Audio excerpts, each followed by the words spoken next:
Assalamualaikum warahmatullah. Basmalah yang dijadikan pembukaan oleh Al-Imam Ibnu Jama'ah menunjukkan kepada kita bahwa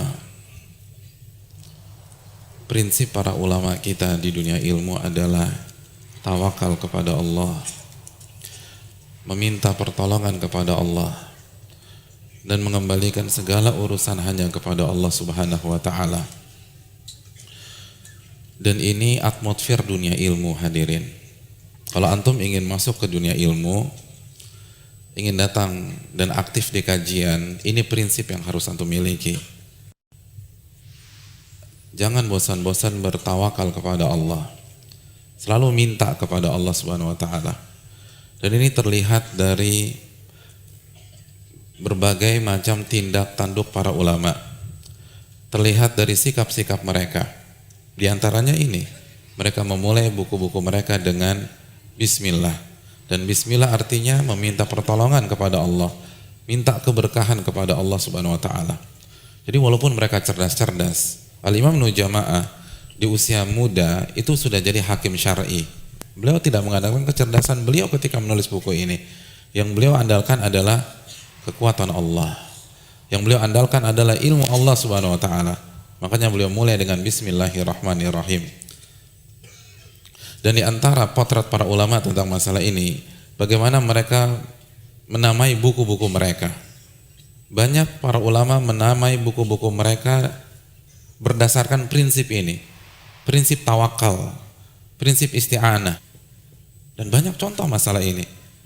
Contohnya Al-Imam Ibnu Hajar ketika mensyarah Sahih Bukhari, judul apa yang beliau berikan untuk buku beliau? Fathul Bari.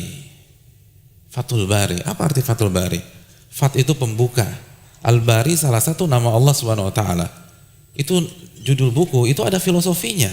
Artinya, saya tidak akan bisa menulis syarah Bukhari kecuali dibuka oleh Al-Bari Allah Subhanahu wa ta'ala. Dari judul buku aja sudah melambangkan ketawakalan seseorang.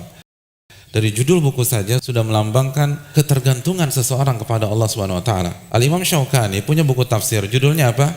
Fathul Qadir. Al-Qadir adalah nama Allah Subhanahu wa taala. Jadi beliau ingin mengatakan, saya nggak akan bisa menulis buku tafsir seperti ini kecuali dibuka sama Allah Subhanahu wa taala. Secerdas apapun mereka nggak bisa. La haula wala quwata illa billah. Tidak ada daya dan kekuatan kecuali dengan petunjuk Allah Jalla wa ala. Di antara mereka ada yang istikharah sebelum mencantumkan hadis, sebagaimana yang dilakukan oleh Imam Al-Bukhari. Sebelum menyantumkan hadis istikharah, sebelum menyantumkan hadis istikharah, sebelum menyantumkan hadis istikharah. Jadi antum bayangkan, untuk satu buku saja ribuan kali beliau istikharah. Dia mau ngapain sih? Mau ke Singapura? Enggak, nyantumkan hadis, jelas-jelas syar'i, jelas-jelas sebuah ibadah. Tapi khawatir kalau saya mengandalkan kecerdasan saya, jangan-jangan salah menyantumkan, babnya sama hadisnya nggak nyambung, atau mungkin hadisnya bermasalah, hadisnya beliau pikir sahih jadi lemah. Al-Imam Bukhari, hadirin yang dirahmati oleh Allah, ulama yang cerdasnya begitu luar biasa, alimnya begitu luar biasa, kemampuan hafalannya begitu luar biasa, tapi begitu mencantumkan hadis istikharah, istikharah, istikharah, istikharah. Istikharah artinya meminta pandangan dan tuntunan dari Allah Subhanahu wa taala. Istikharah artinya meminta advice dari Allah Jalla wa ala. Itu orang cerdas. Yang cerdasnya ribuan kali daripada kita. Istikharah setiap menyantumkan hadis. Ribuan kali istikharah hanya untuk satu buku. Antum, saya dalam hidup ini berapa kali istikharah? Coba. Paling sekali. Pas mau merit, mau kawin, iya. Dan gitu kawinnya cuma sekali. Udah sekali seumur hidup. Subhanallah.